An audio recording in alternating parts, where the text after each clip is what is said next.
Them black boxes for the 5 networks, and there was 2 other networks, and they were like literally the cameraman was sitting there, and he had the network logo on his t-shirt 'cause he worked at the actual radio station. You know what I'm saying, in that town. And each there was like 2 chicks, like 2 blondes, and then like one dude for the other network for the 5 networks. And there was like Fox News. There was like one other one, like CNN or something. There was like one off one I never heard of for like satellite TV or something. There was like 6 of them, and the dude just they had the tripods with their camera set up, and on the shirt it said, CBS, and the other lady said NBC, and the one dude said Fox Network, like a windbreaker jacket on. They set up their podium, turned their buttons, they were just standing there watching, so nobody, once they had it, zeroed in the camera, they didn't have to do nothing. The camera did itself, but them black boxes, or whatever you want to call them, it wasn't their goddamn hard drive. And I tell you what, I mean, them things were like, what the fuck were those made out of? I mean, futuristic demons from hell in there, like dead bodies compact into a little. Them things. I mean, I've never seen nothing scary in my life. I remember they were like no bigger than this, like a little square, like a little tiny suitcase square at the bottom of the tripod, no lights or nothing. I mean, if you can imagine what they've always said about the airplane black boxes that store shit up in the airplanes, it was a million times worse. I mean, like demons like kryptonite gave me chills, and I mean they were like, I was like looking at them because they were about like just standing right in front of me and that old man. And there was only 2,000 of us, and there was another venue the other day, and I got home and I was like, my body can't take this, so I was gonna go to the other one. You know what I'm saying, just to be patriotic, but there was only a couple small town venues, and all the rest of them, I'm sure, like in Pittsburgh or big towns. I mean, there wasn't a VA, what do you call it, a fair age bar out in the middle of nowhere. So I figured it was just, I didn't want to make fun of the small venue either, you know what I'm saying? But I've been to like 100 concerts in my life. I've been to concerts where you hold the sign, walk in, you got to go through 2 or 3 like banks, where you walk in for the radar detector. They're searching if you have. I've been to concerts where they check your cigarette pack if it's opened, your 2 packs you bring in with them for after the concert, and your lighter. Sometimes they make you throw your lighter away. Sometimes the packs are open, they check for pills or marijuana, and you can't have an open container if you have a cooler, whether you're an adult or not, or kids. They want you to buy the shit inside for $20 a drink and rent a chair. And I've been to concerts where I had binoculars, little tiny binoculars at Walmart, and they're like, you can't have them in there. I had to walk 3 miles back to the parking lot out to my car and put them back. And I had a sign that just said, at a rock concert, you know what I'm saying? They're like, yeah, go, like band. And they're like, you gotta take that one back too.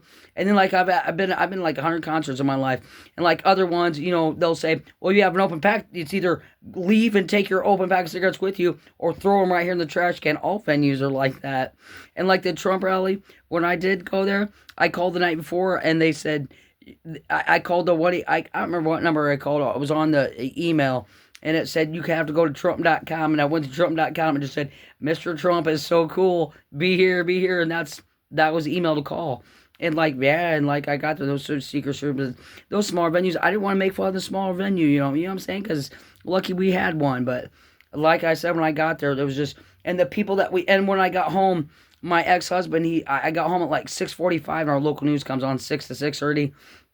And it was a lot farther from our house, the Trump rally. But on a DVR, on a cable, or whatever, if you record it ahead of time, then you can watch it when you're recording 2 shows like an hour later.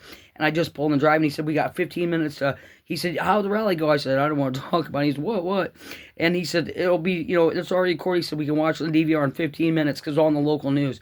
But the thing on the local news was, it just showed him, not that, the 2 other senators or guest stars. And the music that they played in between senators was... they had 2 songs that was Rolling Stones.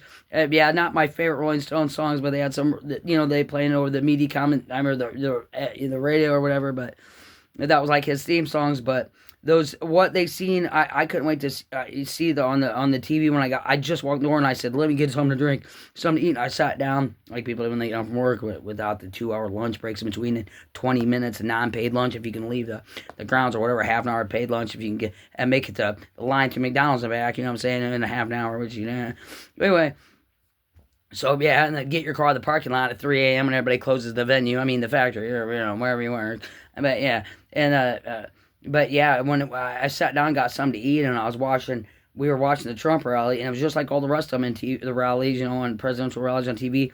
And the only people they showed was those people in the bleachers that got the lucky seats, and they weren't like special like assholes. It must have just been somehow they must have won the tickets on the radio, or it might have been like that Janet Reno and Nancy Pelosi lady, where her cousin, she gave a ticket to her cousin, and then her cousin gave it to a whole bunch of people they work with and passed it around, and then people. But we didn't feel bad for them because they had like the good seats. And they had like the little signs on their bleachers, and that's all they showed behind Trump. And it looks like it's a whole stadium with everybody sitting in those seats. And it wasn't like that because they showed Trump in the background. You show like 20 people with their little tickets, and they're all sitting there happy. And it looks like that's the whole concert venue. Everybody sitting like that, and it's not. We were on the floor, not in the mosh pit, but on the bottom, standing on concrete in a mosh pit. With a fucking Holocaust, there's nothing to fucking drink or eat. Fucking stand there, not even chairs to sit on. But yeah, them fucking black boxes, that's the only thing that repeat in the story about was them black boxes. I mean, what the hell were they made of? Rubber? Metal? I don't know. Your guess is good as mine. A hard drive? No. Was there bodies packed in that fucker like dead, compact bodies like kryptonite? Possibly. How much did they weigh? Good question. Bye, dear Don Dito. Good luck with your mail-in bride from 1992. Later.